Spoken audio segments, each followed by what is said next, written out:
નમસ્કાર વિદ્યાર્થી મિત્રો, આપ સર્વેનું હાર્દિક સ્વાગત છે આપણી યુટ્યુબ ચેનલ ગુરુ જ્ઞાન શાળાની અંદર। વિદ્યાર્થી મિત્રો, આજના આ વિડીયોની અંદર આજે આપણે ધોરણ 10 વિશે અંગ્રેજી વિષયની અંદર જે તમારી દ્વિતીય વાર્ષિક પરીક્ષા 2025 છે એની અંદરનું અતિ મોસ્ટ આઈએમપી પ્રશ્નપત્રનું સોલ્યુશન આજે આપણે વિડીયોની અંદર કરવાના છીએ। તો વિડીયોને તમારે છેલ્લે સુધી સ્કીપ કર્યા વગર પૂરેપૂરો જોવાનો છે અને ચેનલ ઉપર નવા હોય તો ચેનલને પણ અચૂકથી સબસ્ક્રાઈબ કરી દેવાની છે। જોઈ શકો છો સેક્શન એ તો તમને ફકરામાંથી જવાબ આપવાના હશે, એમાં તો ટોટલ 10 માર્ક્સનું હશે। જોઈ શકો છો નીચે તમને એક સંવાદ આપેલો છે, તો વોટ આર માઇગ્રેટરી બર્ડ્સ, તો એમાં પણ મિત્રો જોઈ શકો છો ફકરામાં અંડરલાઇન કરેલી છે। મિત્રો જે પ્રશ્નો હશે એમાં ફકરામાં તેના જવાબો અંડરલાઇન કરેલા હશે, જોઈ શકો છો। અને તમે મિત્રો અપેક્ષિતની અથવા તો નવનીતની મદદથી પણ આના જવાબો મેળવી શકો છો। તો જોઈ શકો છો આઈએમપી પેરેગ્રાફ છે અને એના ફકરામાંથી જવાબ શોધીને આપેલા છે। સંપૂર્ણ પ્રશ્નના જવાબ આપેલા છે। પછી તમને શોર્ટ નોટ પૂછવામાં આવી છે કે વે ઓફ ઇમ્પ્રુવિંગ રિટેન્શન, તો એ તમને શોર્ટ નોટ છે આઈએમપી। નેક્સ્ટ આગળ વધીશું, તમને 2 શોર્ટ નોટ આપવામાં આવશે, એમાંથી કોઈ પણ એક શોર્ટ નોટ તમારે લખવાની છે। તો અરુણ યંગ એન્વાયરમેન્ટલિસ્ટ એના વિશે લખવાનું છે। પછી તમને ટ્રુ ફોલ્સ આપેલા છે, જોઈ શકો છો 4 માર્ક્સના।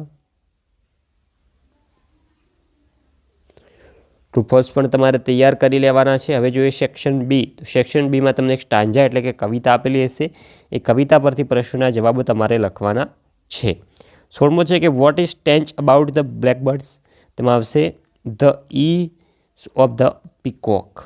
17મો છે કે what makes the peacock funny, તો આવશે glasses on the eyes. Next છે 18મો કે what is strange about the chariot and the aeroplane, તો આવશે aeroplane walking on the road.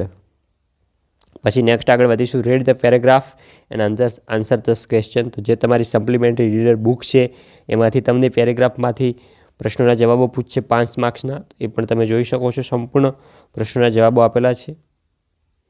Next મિત્રો તમને એક કોઠો આપેલો હશે અથવા તો એક ચાર્ટ આપેલો હશે, એમાંથી પ્રશ્નોના જવાબ પૂછશે, તો તમારે ચાર્ટ સંપૂર્ણ પહેલાં તો સમજી લેવાનો છે, પછી પ્રશ્નો જોવાના છે ને પછી તેના જવાબો તમારે શોધવાના છે। જોઈએ what is the data about, તો આવશે this is a unit test. હવે જોઈએ કે how many student were absent first unit test, તો આવશે 1 સ્ટુડન્ટ। પછી જોઈએ તો છે કે how many test have been attempted by Nilesh, તો આવશે 4। નેક્સ્ટ 27મો કે who remained consistently same in the all test, તો આવશે લક્ષ્ય। 28મો કે in which test did the students gate almost equal marks, તો આવશે યુનિટ 4માં। નેક્સ્ટ આગળ વધીશું, આગળ છે મિત્રો તમને એક ડાયલોગ આપેલો છે એટલે કે એક સંવાદ આપેલો છે, એ સંવાદ પરથી પ્રશ્નના જવાબો લખવાના છે। 29મો who is the Paresh brother, તો આવશે Nirav is the Paresh brother.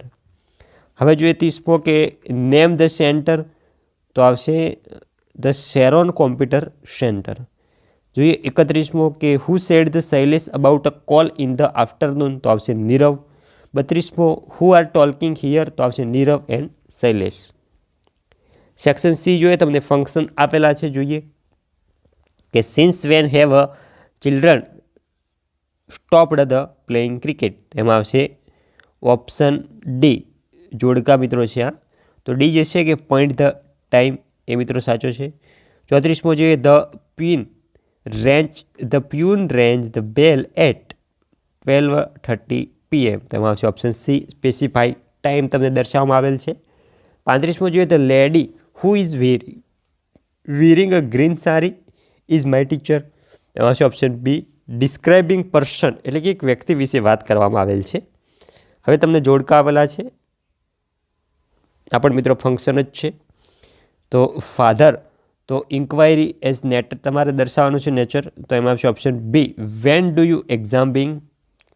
હવે જોઈએ 37મો Hetal hi Mayur meet my cousin yes, તો આવશે મયુર, તો મિત્રો તમારે એક્સપિરિયન્સ એમાં ઓપ્શન બી જે છે એ સાચો રહેશે। 38મો છે એમાં તમારે કોન્ટ્રાસ્ટ દર્શાવવાનો છે, તો એમાં મિત્રો ઓપ્શન એ જે છે એ આપણો સાચો છે।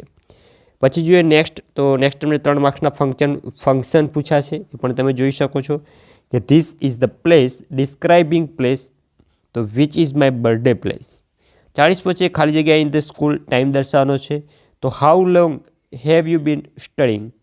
41 છે કે પોર સમ ઓઇલ, ખાલી જગ્યા ડિસ્ક્રાઇબિંગ પ્રોસેસ તો આવશે and heat it on a law flame. આગળ તમને 3 ખાલી જગ્યા પૂછાશે અને વિકલ્પમાં તમને 4 શબ્દો આપેલા હશે. એમાંથી યોગ્ય શબ્દ લઈ તમારે આખો પેરેગ્રાફ પૂરો કરવાનો રહેશે 3 માર્ક્સનો. જોઈએ નિયરેસ્ટ મિનિંગ તો ડોમેસ્ટિકેટ તો આવશે ટેમ, ડિવોર તો આવશે ઇટ, મોબ તો આવશે ક્રાઉડ એટલે કે ભીડભાડ. ઓપ્શન ડી જે છે તમને પૂછાશે, જોઈ શકો છો.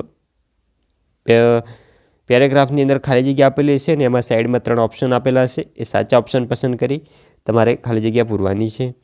પછી મિત્રો જોઈ શકો છો તમને આપેલું છે કે don't tell anything you are not asked. Not asked તો એમાં આવશે અનટિલ. ઓપ્રોપેટિક કન્જક્શન તમારે કન્જક્શન ઓળખાવાના છે, જોઈ શકો છો. પછી નેક્સ્ટ તમને ડુ એસ ડાયરેક્ટેડ આપેલું છે. આગળ વધીશું તો તમને WS ક્વેશ્ચન પૂછાશે 3 માર્ક્સમાં. નેક્સ્ટ સેક્શન ઈમાં તમને એસે આપેલો છે કે my preparation of board examination. આગળ છે પોપ્યુલેશન એન્ડ છે માય બેસ્ટ ફ્રેન્ડ. 3માંથી ગમે તે એક તમારે લખવાનો છે. પછી તમારે એક ઈમેલ છે, ઈમેલના અથવામાં તમને એક રિપોર્ટ પૂછાશે. પછી મિત્રો આવશે તમને describe the picture in the 10 sentence. તમારે 10 લીટીની અંદર આ ચિત્ર વિશે જણાવવાનું છે, જોઈ શકો છો. તો વિદ્યાર્થી મિત્રો આ હતું આપણું ધોરણ 10નું અંગ્રેજીનું મોસ્ટ એમપી પ્રશ્નપત્ર. વિદ્યાર્થી મિત્રો વિડીયો સારો લાગ્યો હોય વિડીયોને લાઇક કરીને જજો. ચેનલ ઉપર નવા હોય ચેનલને પણ અચૂકથી સબસ્ક્રાઈબ કરીને જજો. મળીશું આવનાર વિડીયો સાથે. ત્યાં સુધી આવજો. જય હિન્દ, જય ભારત.